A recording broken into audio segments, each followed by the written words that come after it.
C'est l'heure de votre rendez-vous avec l'actualité. Yorana, merci d'être au rendez-vous. L'installation d'une antenne relais inquiète des riverains à Punaouia. Ces derniers s'agacent des méthodes du propriétaire terrien et craignent l'impact des ondes électromagnétiques.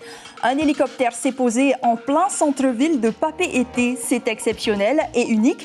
Enjeu de ce survol insolite, la pose de 3 lourds climatiseurs sur le toit d'un immeuble, moins coûteux et surtout plus rapide.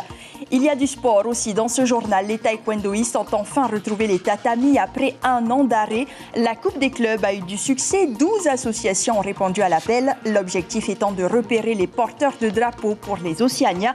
Et puis les amateurs de cross-country se sont amusés lors du Challenge VTT VAE, une épreuve inédite, la première du genre qui a rassemblé plus de 60 coureurs.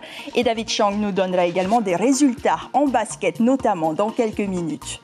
Moment d'émotion et de nostalgie place Toata grâce au concert Tuiro. Les titres de Bobby Holcomb plaisent toujours sans limite d'âge. 500 personnes ont pris plaisir à écouter ses plus beaux titres. Et enfin, nous revivrons la pêche au Burgo en 1993. Elle était communautaire à Tautira. 64 millions de francs pacifiques, c'est ce qu'avaient rapporté ces coquillages à la population.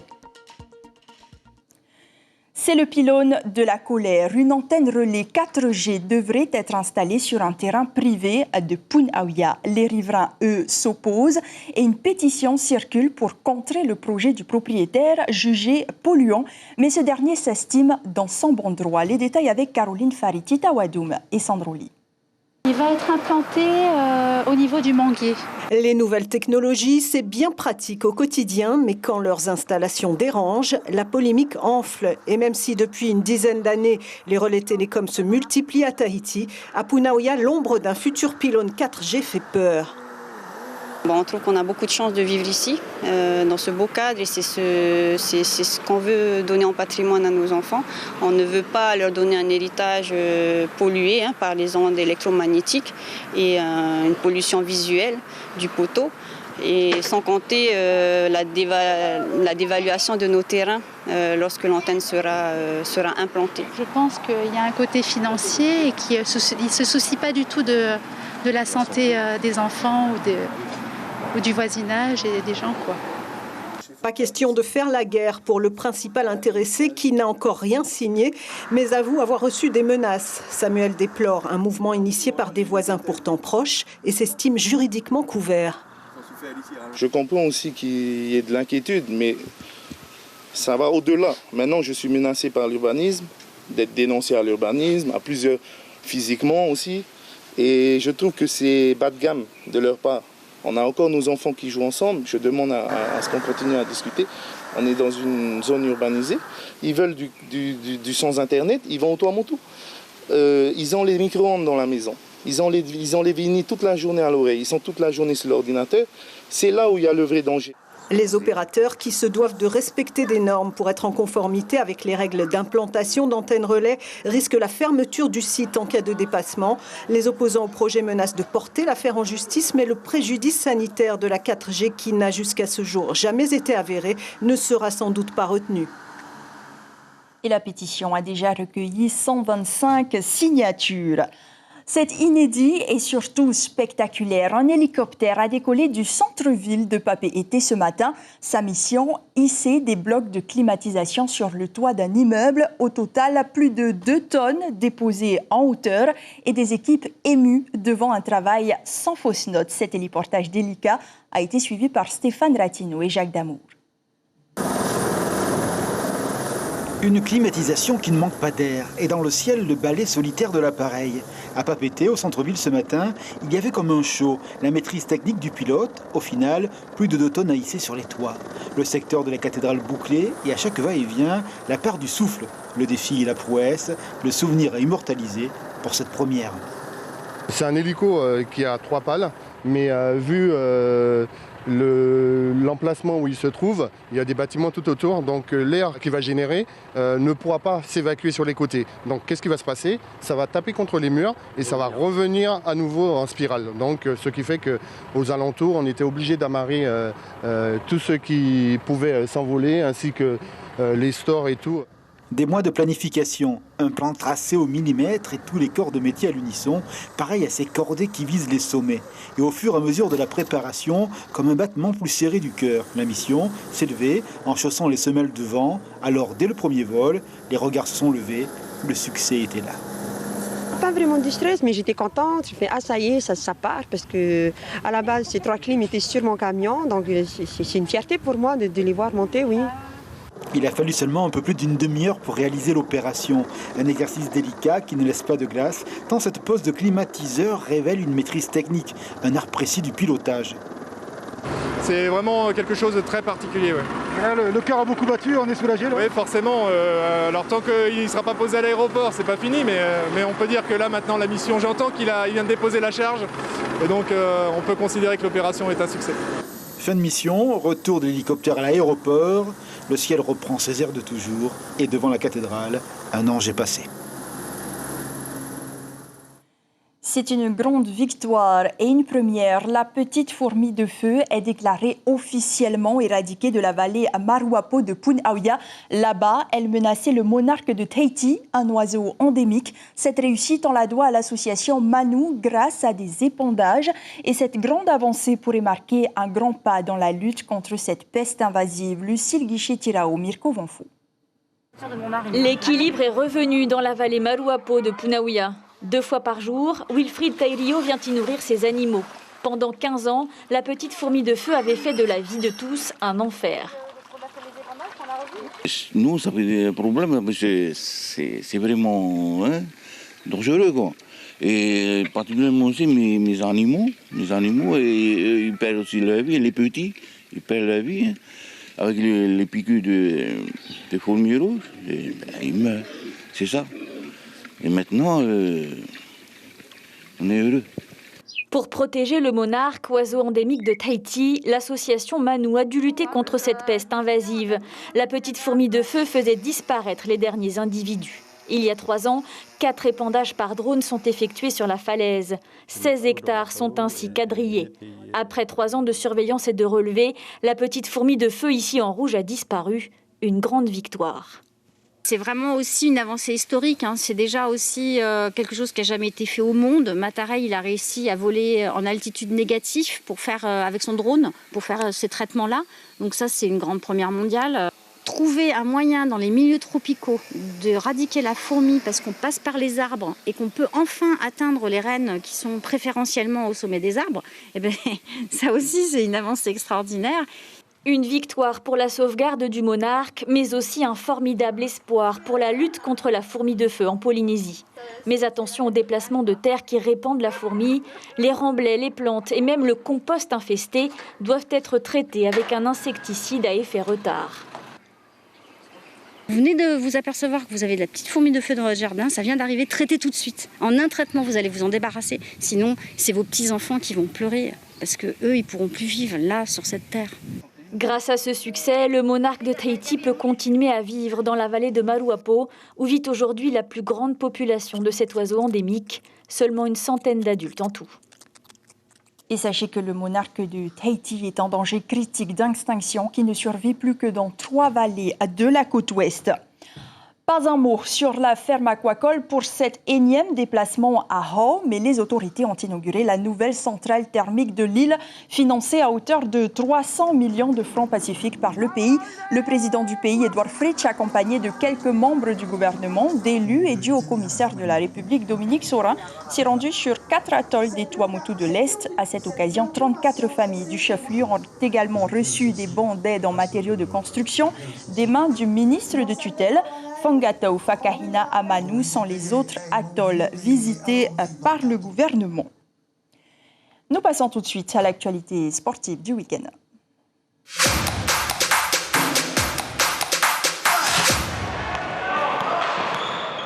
Bonsoir David. Bonsoir Yada. Les compétitions de taekwondo ont repris à l'occasion de la Coupe des clubs à Excelsior hier. Après un an d'absence, les athlètes et leurs familles ont enfin retrouvé les tatamis et les gradins. 12 clubs ont répondu présents. Le but, remporter le plus de médailles pour décrocher la coupe. Mais c'est aussi et surtout l'occasion pour les athlètes de retrouver une condition physique au top avec la qualification pour des compétitions étrangères en fin d'année notamment. Immersion auprès des plus jeunes avec Heyari Tahiyata et Marcel Bono. Même après un an sans compétition, la minime Vaikea Papara n'a pas perdu de sa souplesse. Elle est fin prête pour aborder sa finale face à Tavayari. Quand on a dit qu'il y aurait une compétition le 24 avril, ben là on s'est tout de suite mis au travail. Et au combat, malgré la différence de taille, Tavayari, plastron bleu, crée la surprise en prenant l'ascendant sur Vaikea. 10 points d'avance dès le premier round. Tu ne compliques pas le travail. Va juste au plastron, maximum le plastron, c'est tout. Dernier round, tu peux rattraper. Allez, dernier round. Malgré les consignes données, Vaikea a du mal à placer ses coups de pied. Elle s'obstine à viser la tête. Tavayari en profite pour accentuer son avance. Elle l'emporte finalement au point. On ne va pas m'aller dans au plastron. J'étais plus à l'aise à la tête parce que j'étais plus habituée de travailler à la tête avec les grandes et du coup j'ai commencé à me fatiguer de taper au plastron et du coup voilà. Elle me touchait la tête mais j'esquivais. Ça te fait quoi de combattre quelqu'un qui est plus lourd que toi?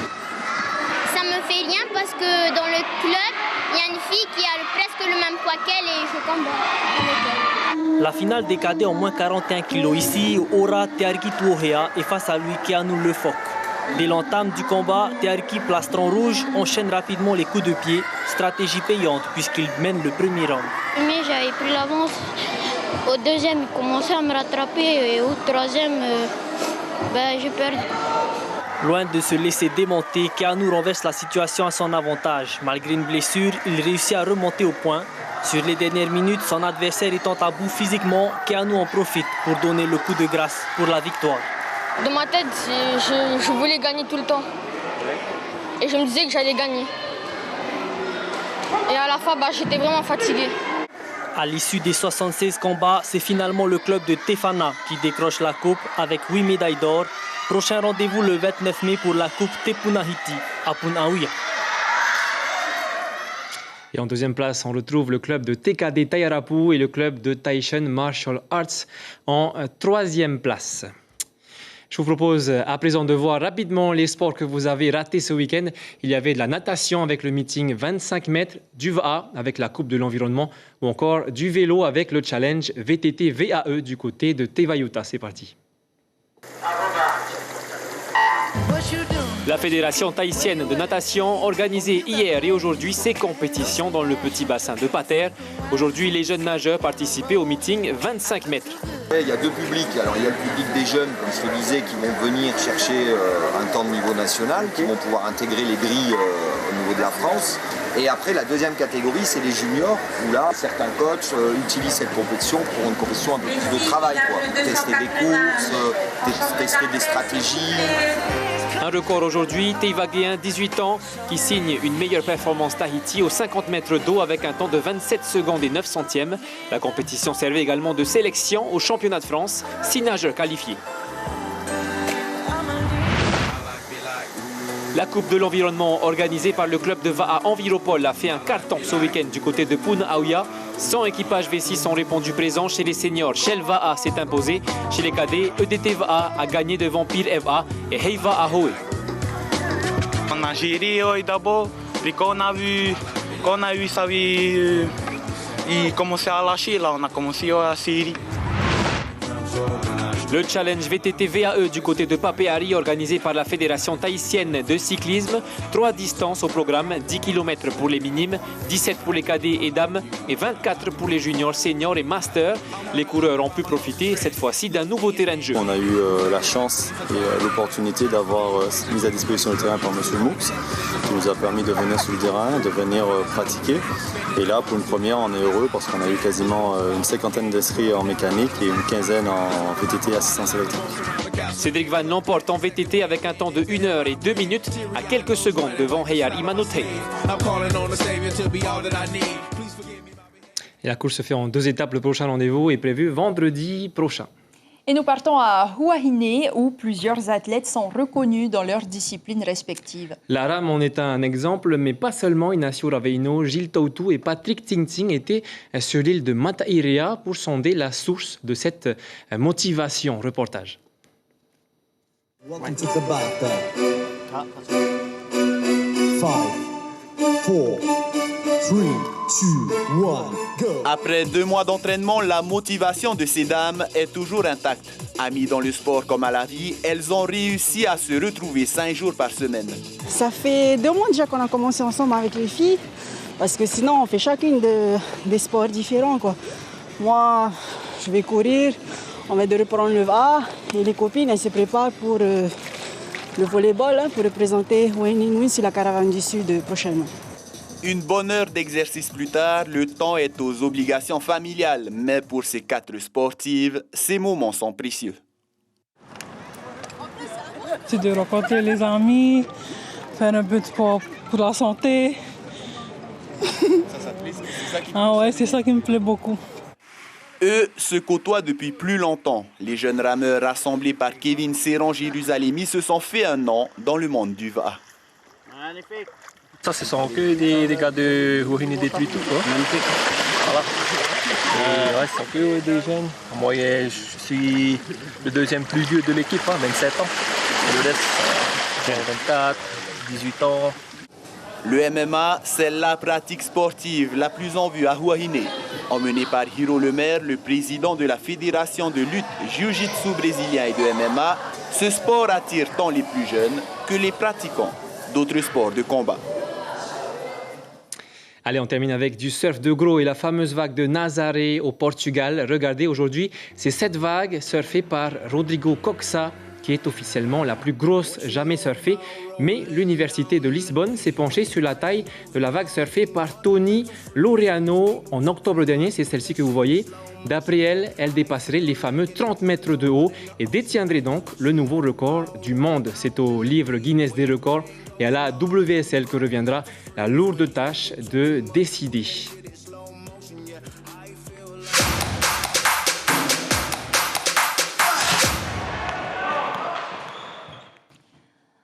Dans un autre registre, Toata a vibré hier soir et fait battre le cœur des 500 spectateurs. Les 6 artistes du concert Twiro sont venus redonner vie à ce monument de la musique polynésienne qu'est Bobby Holcomb. En voici un extrait avec Kaline Yenar, Hiro Terorotua et Manasri.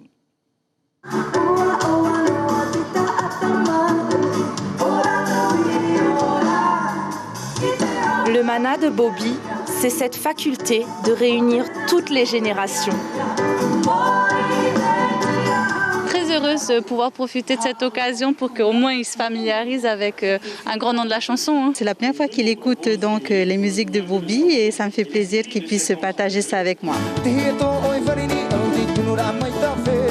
Bobby sait faire vibrer tous les âges grâce à sa palette musicale. Ces chansons où il fait passer des messages sur les conditions de vie paisibles ici en Polynésie. Et pour moi, c'est un honneur de pouvoir lui rendre hommage.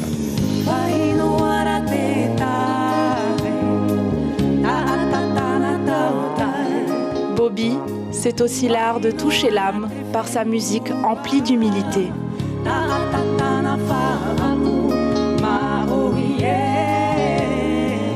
C'est super émouvant, ça me fait rappeler mon enfance. Et j'ai presque les larmes aux yeux aussi.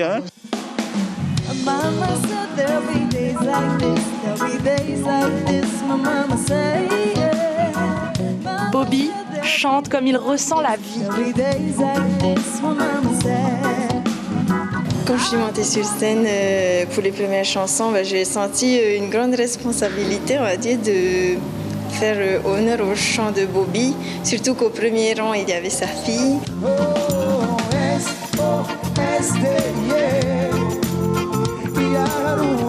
Bobby, l'homme engagé dans la défense des valeurs et causes chères à son cœur.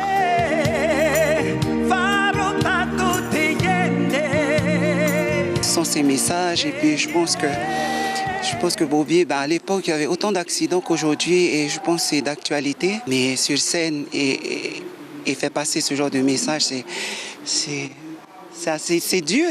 Mais voilà, quelqu'un a besoin de le dire.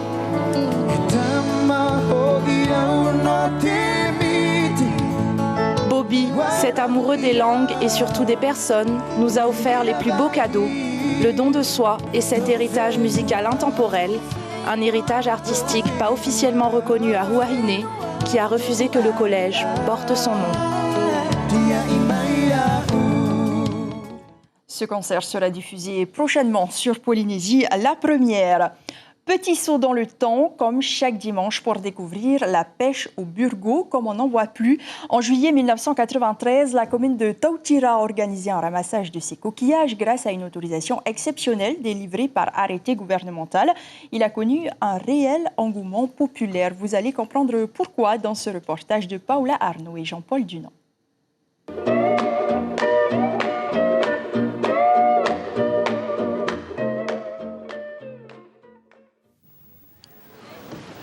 Le retour du burgo. 4 jours pour pêcher 40 tonnes de coquilles vidées, nettoyées. Tels sont les termes de l'arrêté pris le 22 juillet par le ministre de la Mer. Après une évaluation des stocks, Edouard Fritsch en a autorisé la récolte à Tautira. Tautira a été la première commune où on a ensemencé les burgos il y a plus de 20 ans. Et la commune, c'est le lagon où il y a le plus grand stock disponible. L'organisation et le contrôle des opérations de pêche ont été confiés au comité de surveillance de la commune.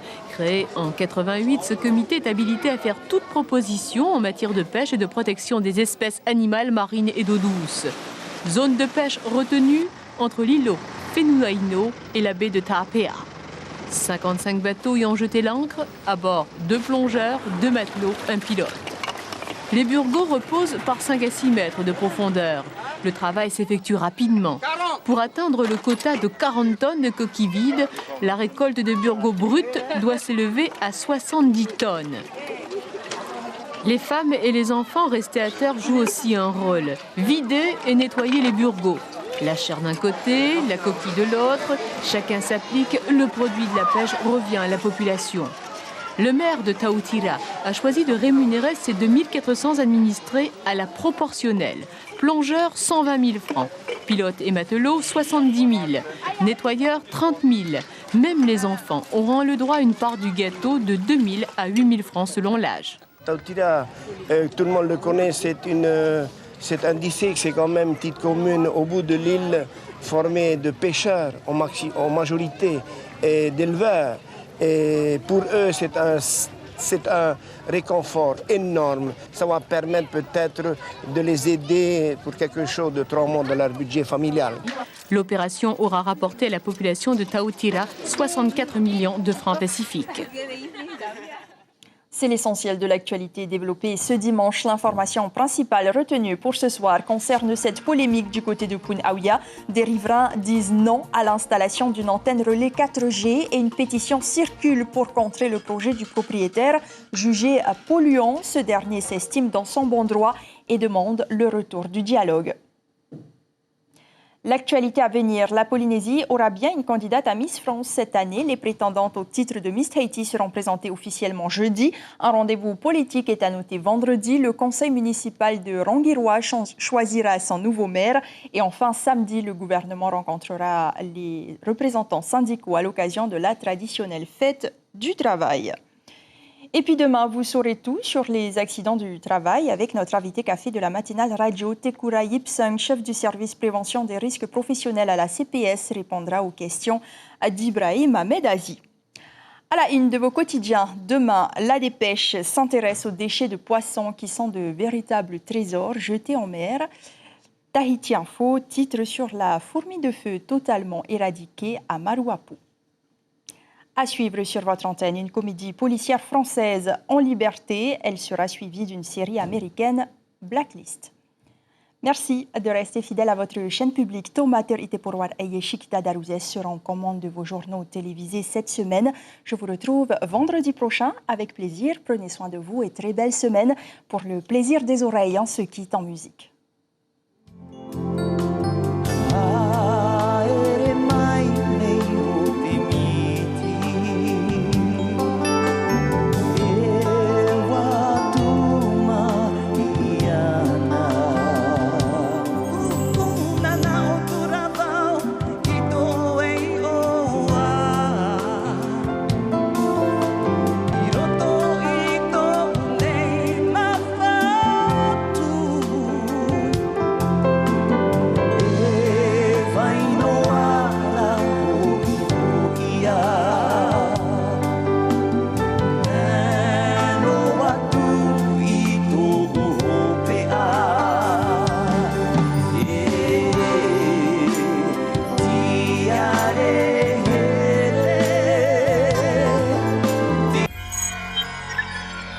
Retrouvez ce programme en replay sur notre site internet.